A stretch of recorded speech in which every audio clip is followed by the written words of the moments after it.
Alors, comment le pays peut sortir d'une telle crise, Éric Zemmour? La France doit-elle intervenir alors même que ses liens avec le pouvoir sont justement dénoncés par Alors, exactement. Alors, d'après les informations que j'avais cet après-midi, on me disait que Macron avait hésité, qu'il avait songé d'envoyer la marine française, une intervention militaire, puis qu'il s'était rétracté.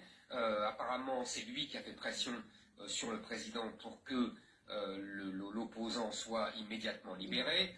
Donc manifestement, la France va essayer d'apaiser, de tenir un discours justement d'apaisement, disant que ils soutiennent la jeunesse, que la démocratie est indispensable, un peu dans la ligne, vous savez, du vieux maintenant discours de François Mitterrand en 1989, disant que désormais il faudrait des régimes démocratiques dans tous les pays africains, et qu'il y avait plus la guerre froide, et donc on ne tolérerait plus. En vérité, ce discours a vieilli, c'est-à-dire que le double discours français se voit. D'un côté, on fait des beaux discours sur la démocratie, et de l'autre, on soutient bien souvent des tyrans, dictateurs, corrompus, etc. La France devrait se mettre au clair avec sa politique africaine.